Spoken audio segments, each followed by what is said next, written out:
നമസ്കാരം.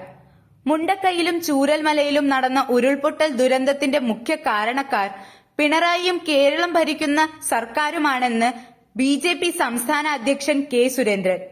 കേരളത്തിന് കേന്ദ്രം പ്രളയപ്രകൃതി ദുരന്ത മുന്നറിയിപ്പ് ഈ മാസം 23-ന് തന്നെ നൽകിയിരുന്നുവെന്ന കേന്ദ്ര ആഭ്യന്തരമന്ത്രി അമിത്ഷായുടെ പ്രസ്താവനയിൽ മുഖ്യമന്ത്രി മറുപടി പറയണമെന്ന് കെ സുരേന്ദ്രൻ ആവശ്യപ്പെട്ടു.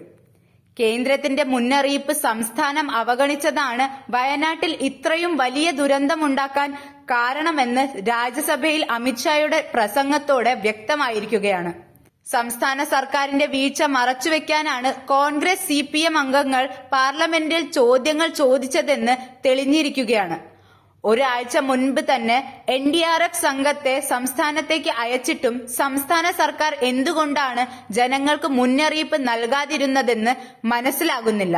മുന്നറിയിപ്പ് ലഭിച്ചിട്ടും കേരളം എന്ത് ചെയ്തുവെന്ന കേന്ദ്ര ആഭ്യന്തരമന്ത്രിയുടെ ചോദ്യത്തിന് മുഖ്യമന്ത്രി മറുപടി പറയുകയാണ് വേണ്ടതെന്ന് സുരേന്ദ്രൻ പറയുന്നു.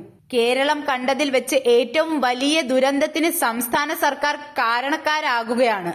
സംസ്ഥാനം നിസ്സംഗത പുലർത്തിയതിനാലാണ് ജൂലൈ 24-നും 25-നും കേന്ദ്രം ആവർത്തിച്ച് മുന്നറിയിപ്പ് നൽകിയത്. അതിശക്തമായ മഴ പെയ്യുമെന്ന് ജൂലൈ 26-ന് വീണ്ടും മുന്നറിയിപ്പ് നൽകിയിട്ടും സംസ്ഥാന സർക്കാർ ഉണർന്ന് പ്രവർത്തിക്കാത്തത് ഞെട്ടിക്കുന്നതാണ്. മണ്ണിടിച്ചിലിനും ഉരുൾപൊട്ടലിനും സാധ്യതയുണ്ടെന്നും കേന്ദ്രം അറിയിച്ചിട്ടും അതിന് ഏറ്റവും സാധ്യതയുള്ള മേഖലകളിൽ പോലും ഒരു നടപടിയും ഉണ്ടായില്ലെന്നത് ഗുരുതരമായ കൃത്യവിലോപമാണ്.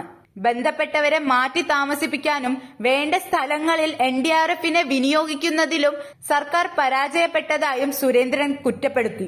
2016-ൽ ഇന്ത്യയിൽ ആരംഭിച്ച മുൻകൂർ മുന്നറിയിപ്പ് സംവിധാനം 2023-ഓടെ ഏറ്റവും ആധുനികമായ രീതി കൈവരിച്ചിരുന്നു. ആഭ്യന്തരമന്ത്രി പാർലമെന്റിൽ പറഞ്ഞത് ഇങ്ങനെയാണ്: പ്രളയം, മണ്ണിടിച്ചൽ, ഉരുൾപൊട്ടൽ തുടങ്ങിയ ദുരന്ത സാധ്യതകൾ 7 ദിവസം മുൻപ് പ്രവചിക്കാൻ കെൽപ്പുള്ള 4 രാജ്യങ്ങൾ മാത്രമേ ലോകത്തുള്ളൂ. അതിൽ ഒന്നാണ് ഇന്ത്യയെന്നും അമിത്ഷാ വ്യക്തമാക്കിയിട്ടുണ്ട്. 2000 കോടി രൂപയാണ് ഈ സംവിധാനത്തിന് വേണ്ടി കേന്ദ്ര സർക്കാർ ചിലവഴിച്ചത്. എന്നിട്ടും വയനാട്ടിലെ നമ്മുടെ സഹോദരങ്ങളെ രക്ഷിക്കാൻ സാധിക്കാതിരുന്നത് സംസ്ഥാന സർക്കാരിന്റെ പിടിപ്പുകേട് ഒന്നുകൊണ്ട് മാത്രമാണെന്നും കെ സുരേന്ദ്രൻ ആരോപിച്ചു.